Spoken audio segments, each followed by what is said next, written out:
Well, good afternoon, neighbor. I'm glad you stopped by. It's a great day outside, and this is the first video in the multi-part series of Let's Get Gardening, a series that I spoke about just in general, just really quick a little bit ago. I want to start with planning the garden. This is what we're going to talk about today. It's best to make a plan, and to make a plan, first you have to look at where your garden or gardens will be located. Now, you could have one garden, you could have multiple gardens. Look at your house or your dwelling and find out you want it on the east side, the west side, you want it on the north or the south. It just all depends on where you live and what the climate's going to be. If you have harsh winters, you may not want it on that side. Just because you have to plant different things, not in the dead of winter, but you have to plant different things. I go out and I watch when I'm planting a garden, if I want a new spot on the homestead, I watch the sun patterns.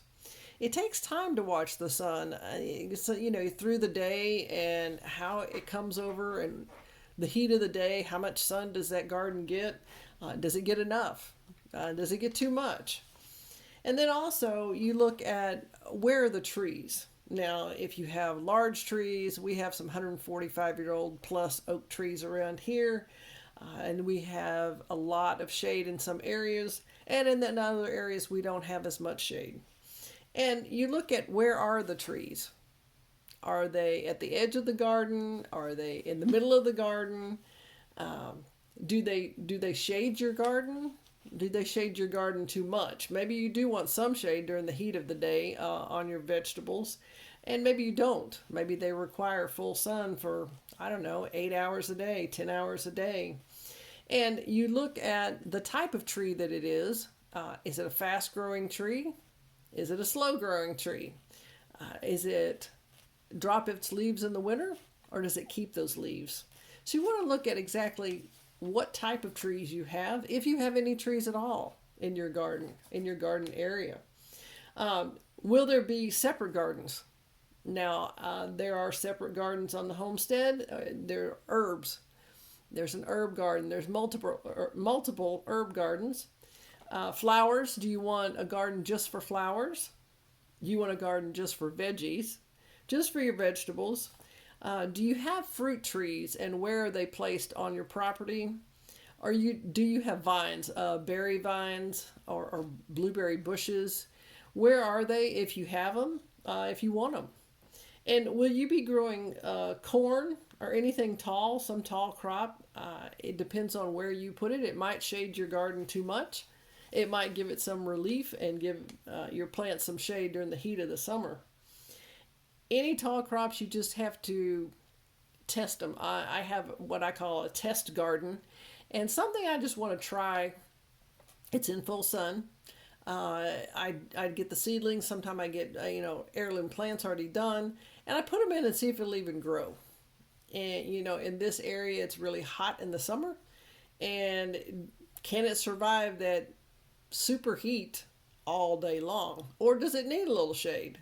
And also you want to look at where you place this garden. Is it going to be extremely close to your home, where that west sun or that sun is going to reflect off your home into the garden? Because it could burn your plants, possibly burn your plants, just from the reflective heat. And that would not be a good thing, because you work too hard to get everything, together. Again, I have these tools in front of me. I have this grid paper. I have multiple colors of pens, multiple colors of highlighters. I use these, and as I said before in the shorter video, draw out your plan once you've chosen your garden area. Once you know where it's going to be, or the multiple gardens, you could color code your gardens. You could have vegetables in green. You could have fruits in pink. You could have anything you want. And then that way you plan your garden, and then you color code it and put the legend at the bottom or wherever you'd like.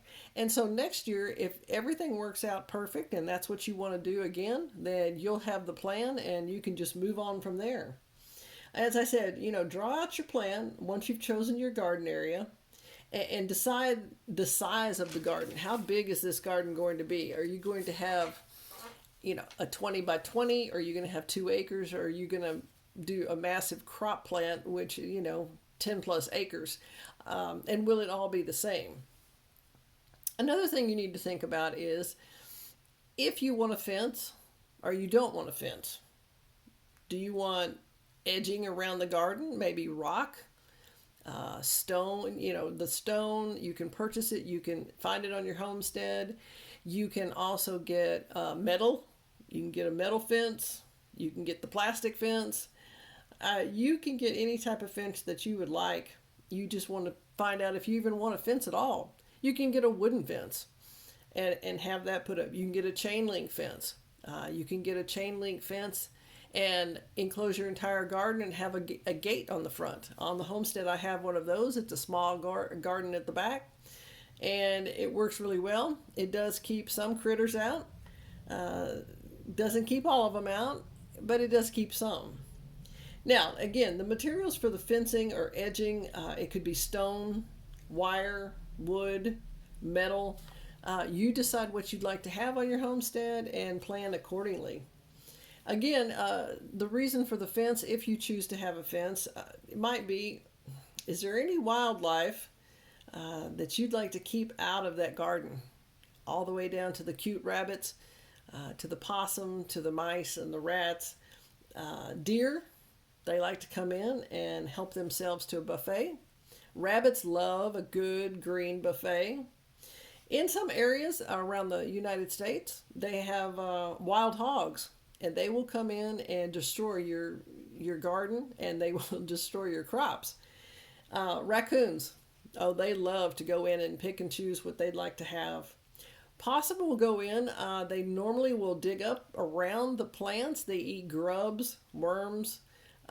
They're just looking for that type of snack. They usually don't bother the plants. That's what I've found. They don't bother the plants. Another thing that you might not want in your garden long term would be a snake. Now, they may go through, and if it's a certain type of snake, maybe they eat a mouse or whatever it is, they may be there at night and you're not anywhere around. And a lot of things may come through there at night and you do not know they're there.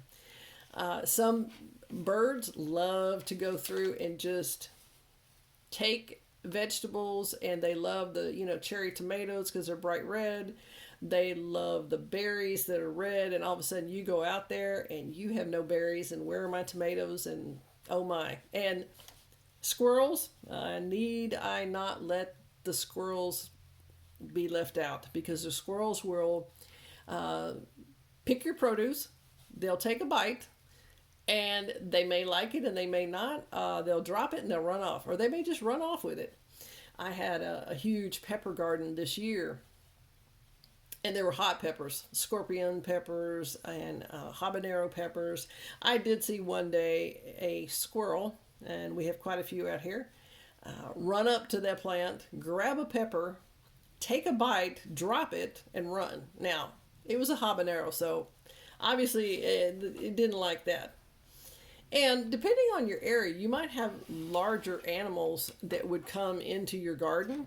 Don't know, but depending on what area you are in the United States, it could be a moose. I don't know what they might eat, but a moose, a bear. Bears love berries. So they might come in and get a snack at night, and raccoons, same thing, and run off. Now, all the work that you're putting into this garden, and like I said, this is the first of many in the series that I'm doing, but this is just planning your garden. Plan where you're going to put it, how you're going to have it. The next video I'm going to have, the second in the series, is going to be talking about preparing your garden from dirt up. And you choose and you pick and choose what you'd like to do there. So I'd like you to join me in that next part of the series, which is this video number 2. And if you have a moment, subscribe to the channel, and down in the comments, let me know what your plans are for your garden. I know it's coming up to be winter, but this is a time we all get our gardens planned and prepared for the spring so we're ready to go. And also like that video and share with your friends. I hope to see you next time.